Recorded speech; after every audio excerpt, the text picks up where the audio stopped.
بہت ہی اہم سوال، کیونکہ انسان یہ سمجھنے لگ جاتا ہے کہ میں نے بہت محنت کی ہے، میں نے خون اور پسینہ بہایا ہے، خون پسینہ بہا کے میں نے کمائی کی ہے، کمایا ہے، اور مشہور ایک محاورہ بولا جاتا ہے کہ پیسے جو ہے وہ درختوں پہ نہیں اگتے، اس کے لیے بہت جان لگانی پڑتی ہے۔ تو ایک انسان کے ذہن میں یہ تصور آ جاتا ہے کہ جب میں اپنی محنت سے کما رہا ہوں تو اب مجھے اختیار ہے، میں اس سے 5واں حصہ نکالوں یا 5واں حصہ نہ نکالوں۔ تو اب بجائے اس کے کہ ہم اپنی طرف سے کچھ جواب دیں، ہم چلتے ہیں امام علیہ السلام کی بارگاہ میں، اور میرے پاس اس وقت اصول کافی سے اور دیگر کے روایات میرے پاس موجود ہیں۔ تو امام رضا علیہ السلام کا دور ہے اور فارس کے تجار ہیں، فارس میں لوگ تجارت کرتے ہیں، بزنس کرتے ہیں۔ تو ایک تاجر نے امام علیہ السلام کو خط لکھا، اس میں امام علیہ السلام کو جب اس نے خط لکھا تو اس نے خط میں امام علیہ السلام سے یہ کہا کہ آپ کا حصہ ہے 5واں، تو آپ مجھے معاف کر دیں، اجازت دے دیں تاکہ وہ میں 5واں حصہ نہ نکالوں۔ تو امام علیہ السلام نے خط میں بسم اللہ الرحمن الرحیم جواب میں لکھا، اور پھر پہلا جملہ یہ لکھا کہ یہ جان لو کہ اللہ نے ہر عمل کے اوپر ثواب رکھا ہے، اور جو لوگ دل تنگ کرتے ہیں ان کے لیے غم اور پریشانی رکھ دی ہے۔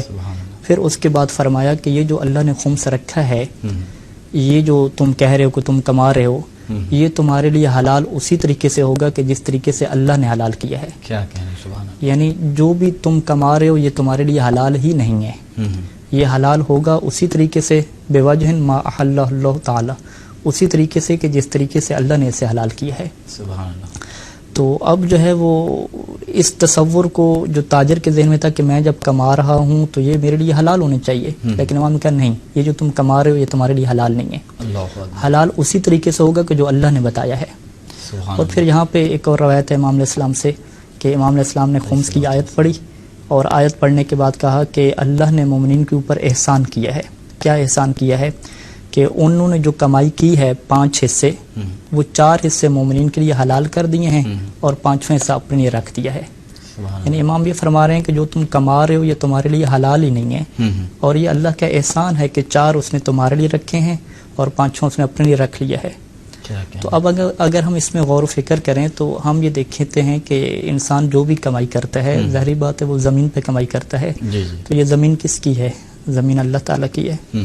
انسان جو اپنی طاقت اور قوت خرچ کر رہا ہے، وہ جسم کس کا دیا ہوا ہے؟ اللہ کی دی ہوئی ہے۔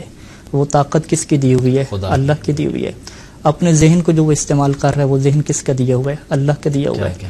ہر لمحے میں جو وہ سانس لے رہا ہے، وہ سانس کس کی دی ہوئی ہے؟ اللہ کی دی ہوئی ہے۔ جب سب کچھ اللہ کا انویسٹ کیا ہوا ہے، سب کچھ اللہ کا ہے، اور پھر انسان کہے کہ یہ سب کچھ میری اپنی محنت ہے، تو یہ بہت کہنا انصافی کی بات ہے۔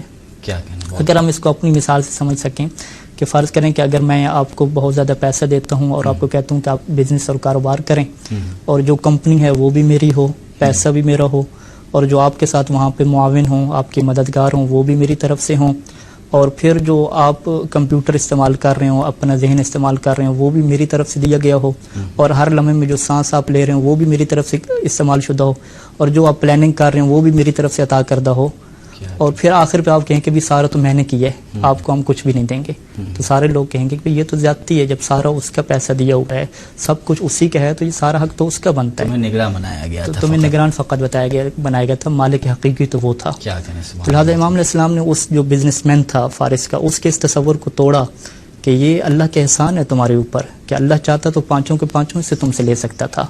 یہ بہت بڑا احسان ہے کہ 5 حصے تمہارے لیے 4 حصے حلال کر دیے، اور 5واں کیا ہے؟ اپنے رکھ دیا۔